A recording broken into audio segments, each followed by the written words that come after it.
Jimmy Hoffa, What Happened to America's Most Infamous Union Boss?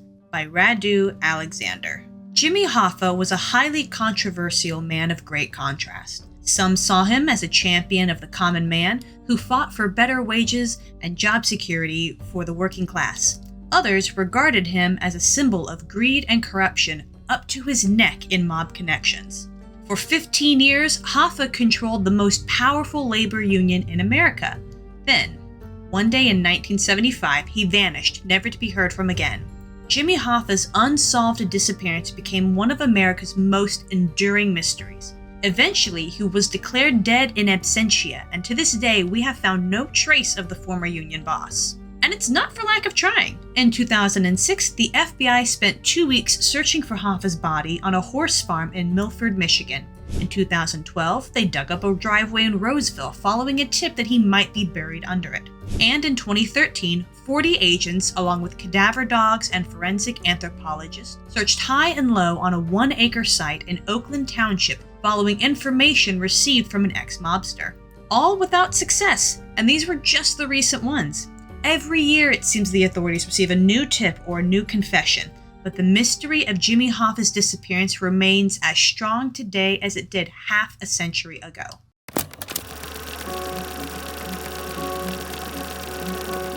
James Riddle Hoffa was born on February 14, 1913, in Brazil, Indiana, the third of 4 children of John Cleveland Hoffa and Viola Riddle.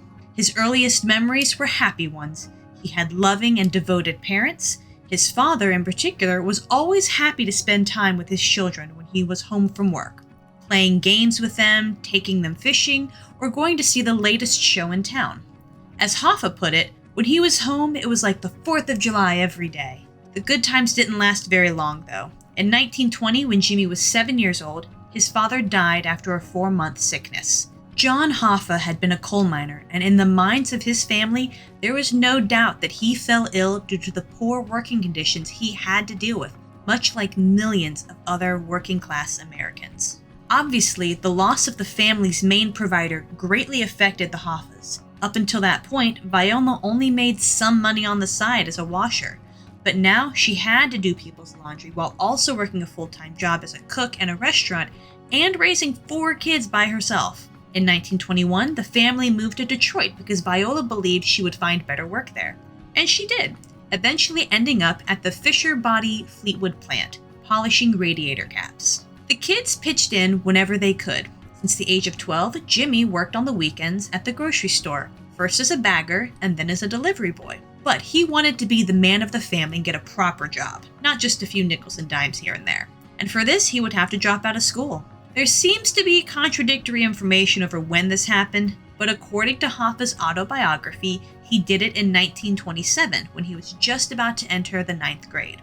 His mother wasn't happy about it, but gave her son permission, so the very next day, 14-year-old Jimmy Hoffa had a full-time job as a stockboy at Frank and Cedar's department store, earning $12 a week. He worked hard in the hopes that he would make his way up to clerk, and, who knows, one day maybe even management. But then the Wall Street crash of 1929 came along, followed by the Great Depression, and all his plans were dashed. All of a sudden, jobs became very hard to come by. His brother-in-law, who was a driver for the Kroger grocery chain, said he could find him work in the warehouse. Jimmy readily accepted. He was only 16, but was big and strong enough to pass for 18, and this wasn't exactly the kind of job where they did background checks. Jimmy showed up at the warehouse at 5 p.m. and stayed until 5 a.m. doing whatever was needed, unloading freight cars, loading trucks, sweeping the dock, etc. The pay was 32 cents per hour. Technically, it should have been a better wage than before, but Jimmy was only paid for the hours he actually worked. Some days, he could sit around for up to 5 or 6 hours just waiting for something to do. On top of that, the foreman was a grade A D-bag on a serious power trip who made everyone's lives miserable. The men called him the little bastard. The thing about having lots of downtime is that it gave the men plenty of time to talk and organize. One of the workers, named Sam Calhoun, had once been part of a union and explained to everyone how they worked. Some of the older guys didn't want to risk it. As bad as the job was, they needed it, and they were afraid to get involved with unions, since those workers typically became public enemy number 1 with the management. Sounds familiar. But to Jimmy Hoffa, this was music to his ears, and he immediately began planning a strike in secret. To be fair, the little bastard made it easy for him. One morning in 1931, he fired 2 workers just because they dared to leave the warehouse and grab something to eat outside at a lunch cart, since they didn't have any work to do. This was a move that pissed off the entire crew, who finally realized that they had zero job security and that one day they would also get fired for sneezing too loudly or scratching their butts on company time. All the workers agreed to the strike. It happened a few nights later, and it was perfect timing. Boxcars full of strawberries had arrived at the warehouse. They had to be unloaded fast or they'd spoil. Everyone picked up a crate, and Hoffa went to the middle of the unloading dock, put down his crate, and went to sit down on one end. Everyone else, about 175 men, did the same. The little bastard was apoplectic with rage. He started screaming and threatening to fire every single one of them. It was a stupid thing to say unless he planned to unload all the strawberries himself, but he really didn't have another card to play. The workers told him to screw off in no uncertain terms and demanded to speak with the night supervisor, Mr. Blow. Jimmy Hoffa served as the workers' spokesman. Blow agreed to schedule a meeting with company officials the following morning to discuss their grievances, as long as they started unloading those strawberries. Everyone was mollified and got back to work, and the next day, Blow kept his end of the deal. The 2 sides sat down and hashed out an agreement. The workers didn't get everything they wanted. They never do, but they got enough to make them happy. From then on, the workers had a designated eating room. They had call times, so they would stop sitting around doing nothing, and were guaranteed at least a half-day's pay when they showed up. Plus, the foreman wasn't allowed to fire people without cause anymore. Although he was only 19 years old, Jimmy Hoffa had negotiated his first successful union deal.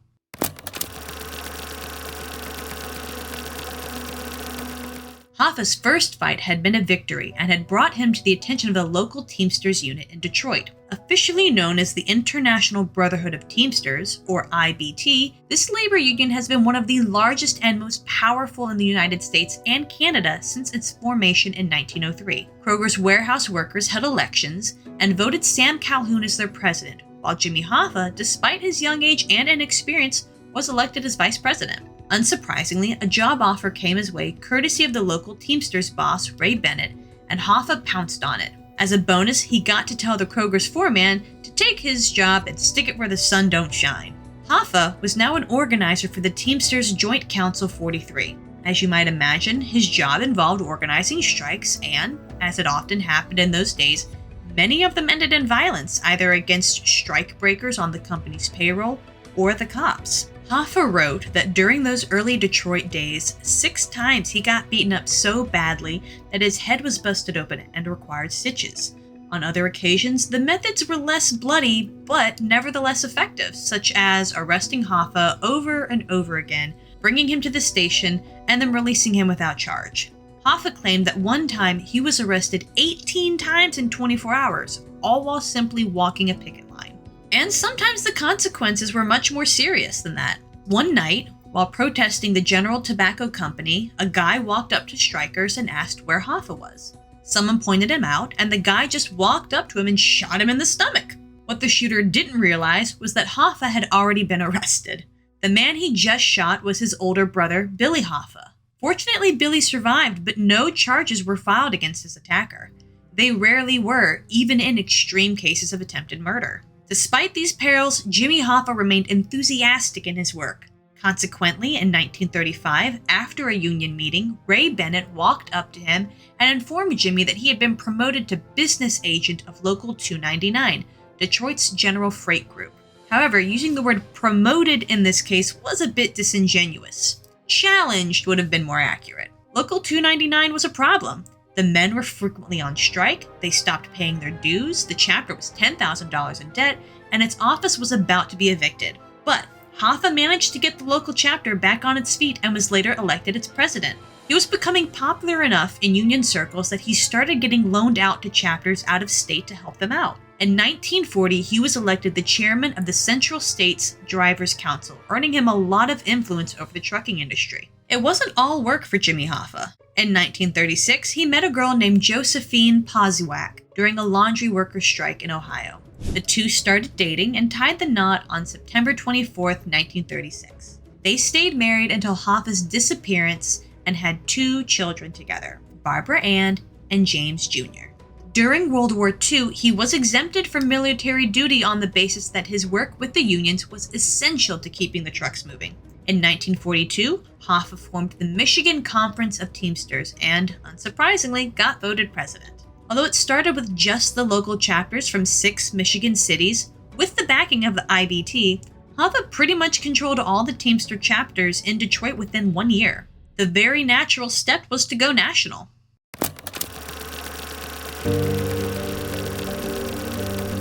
"1952 was a landmark year not just for Hoffa, but for the entire Teamsters Union. Since 1907, almost since its inception, Daniel J. Tobin had served as president of the IBT. But after 45 years as labor leader, it was time for him to relinquish the crown. He didn't exactly do it willingly, but now in his late 70s, he was getting a little too old to take on the young, hungry contenders who were gunning for his position. His main rival was a man named Dave Beck. First elected as a vice president of the Teamsters in 1940, Beck spent over a decade growing his influence and consolidating his power in anticipation of one day taking over the union. That day came in 1952, at the end of Tobin's term.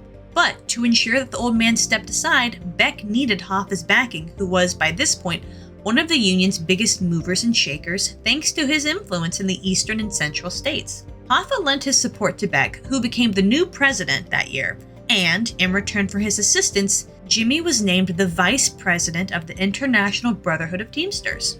The increase in power also meant a bigger spotlight placed on Hoffa. The Kefauver hearings during the early 1950s gave the world, for the first time, a close-up view into the activities of the mob, and also revealed just how often labor unions went hand in hand with organized crime. None of this seemed to bother Hoffa too much, as he almost flaunted his connections with the criminal underworld. This made him quite a few enemies back in Washington, and they began focusing their efforts on corruption in labor unions, particularly the Teamsters. First, there was the Hoffman Committee, chaired by Michigan Representative Claire Hoffman. In 1953, the committee investigated Detroit's Local 985 and concluded that the chapter was engaged in, quote, a gigantic, wicked conspiracy to, through the use of force, threats of force, and economic pressure, extort and collect millions of dollars, end quote. In 1955, the Teamsters became the target of Arkansas Senator John McClellan, who headed the State Permanent Subcommittee on Investigations and began looking into labor racketeering.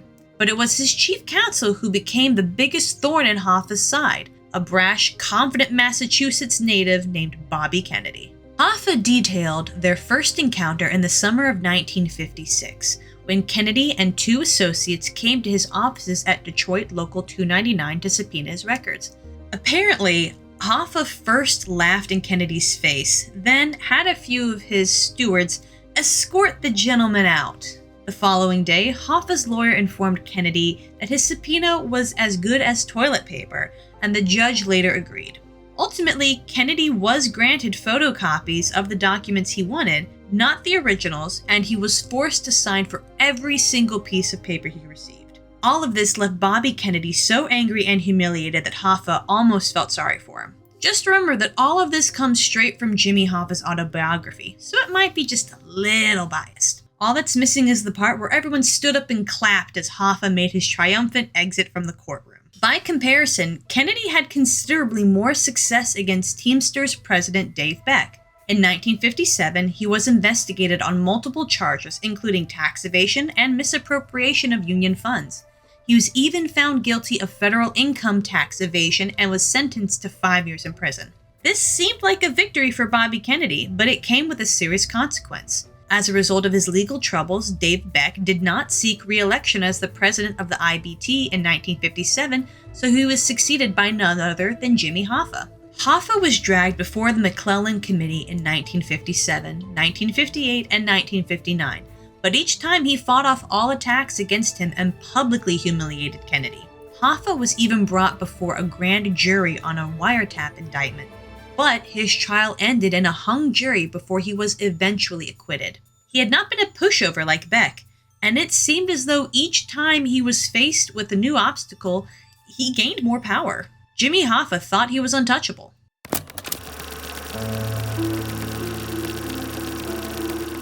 Hoffa didn't get his presidency of the IBT off to an auspicious start. Due to all the accusations of corruption and racketeering levied against him, the Teamsters were expelled from the AFL-CIO, aka the American Federation of Labor and Congress of Industrial Organizations, aka the largest federation of labor unions in the United States, and by a wide margin as well. The vote was 25-4 against Hoffa. This, however, didn't seem to hurt Hoffa's standing within the union, though, and he easily won his re-election in 1961.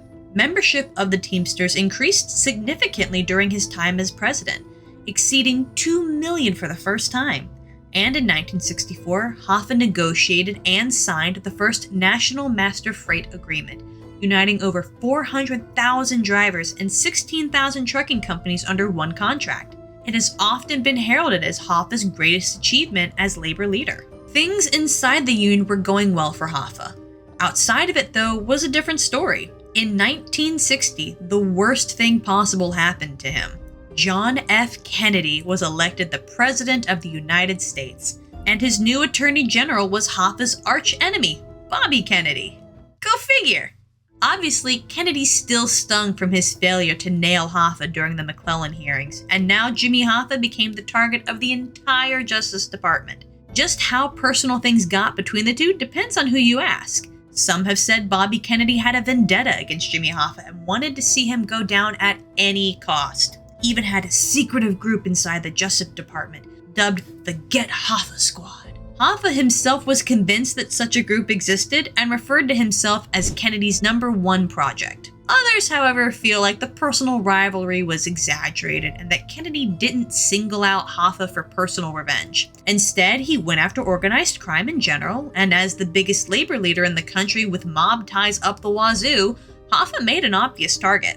One thing is for sure, whether it was business or pleasure, Kennedy went after Hoffa hard. In May 1962, the Teamsters president was indicted on charges of accepting illegal payments from an employer in violation of the Taft-Hartley Act, but was acquitted later that year. Then, in 1963, Hoffa was indicted again, this time for jury tampering during the previous trial. And guess what?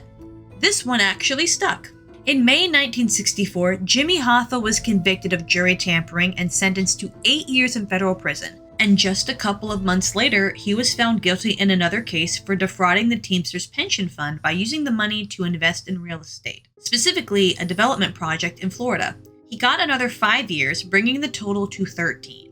Hoffa didn't go to prison immediately. He fought the charges all the way to the Supreme Court, which reviewed his case and upheld the conviction in 1966. On March 7, 1967, Jimmy Hoffa began serving his 13-year term at Lewisburg Federal Penitentiary in Pennsylvania. You might think all these legal troubles would hurt his standing with the Teamsters, particularly that whole pension fund fraud thing. You'd be wrong. He stayed president of the IBT during his stint in prison, while one of his loyalists, Frank Fitzsimmons, served as acting president. For a while, it looked like Hoffa might come out of this whole ordeal smelling of roses. But things did begin going south for him. For starters, he was denied parole twice. Then Fitzsimmons started becoming his own man, not content simply lurking in Hoffa's shadow. The latter began facing increased pressure to relinquish the presidency for real. And he did in June 1971, and Fitzsimmons was officially named the new president of the IBT. And then something curious happened, because in December of that year, President Nixon commuted Hoffa's sentence, granting him an early release after serving less than 5 years. Why this happened, we can only speculate, but the release did come with a caveat. Hoffa was not allowed to engage in, quote, the direct or indirect management of any labor organization, until March 6, 1980, the end date for his full term in prison. In other words, Hoffa wasn't allowed to get involved with the Teamsters again, but he immediately said, screw that. He still thought he was the untouchable Jimmy Hoffa and that he had the backing to get back in power. But this time, he was wrong.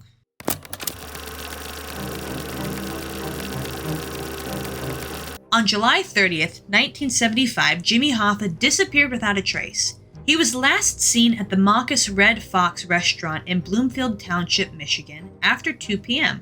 He was supposed to meet a couple of high-profile mobsters, Michigan's own Anthony Giacalone, aka Tony Jack, and Genovese family capo Anthony Provenzano, aka Tony Pro.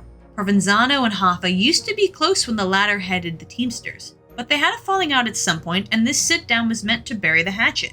However, at around 2:30 p.m., Hoffa used a payphone to call his wife and tell her that he had been stood up, but that he'd be home by 4 to cook dinner. About half an hour after that, he called a friend named Louis Lintau. Several witnesses reported seeing Hoffa in the restaurant's parking lot, pacing angrily in front of his Pontiac Grandville. Eventually, sometime after 3, Hoffa left the restaurant, but not in his own car, which was left unlocked in the parking lot.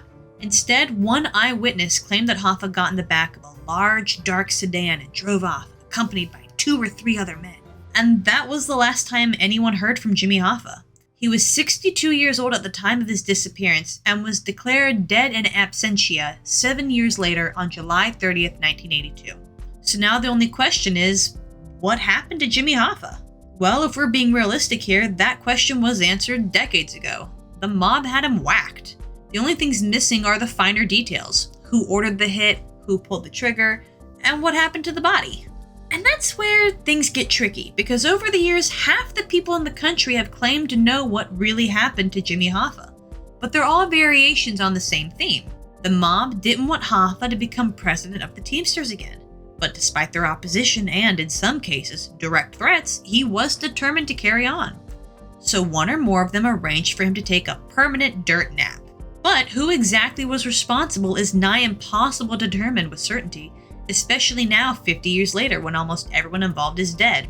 Was it Giacolone or Provenzano? They seemed like the obvious suspects since they lured Hoffa to a meeting and didn't show up. They were both investigated, but there was no solid evidence against them. Of course they denied any involvement. Was it Frank Sheeran who, in The Irishman, was acting on the orders of Russell Bufalino? The FBI examined the house where Sheeran supposedly shot Hoffa, and although they found traces of blood, DNA tests showed it didn't belong to the former union boss. For what it's worth, Hoffa's son, James P. Hoffa, asserted that his father was assassinated as a result of a conspiracy between Frank Fitzsimmons and the Detroit mob headed by Tony Jack and his brother, Vito Giacolone, aka Billy Jack. Also, there's at least one informant who claimed to have witnessed Billy Jack killing Jimmy Hoffa, although he refused to testify. And as recently as July of this year, 2025, another former mobster named Nove Toko came forward claiming that the mobster was a Detroit gangster named Anthony Palazzolo, aka Tony Pal. In other words, the answers keep on coming, but we may never find out which one is the actual truth.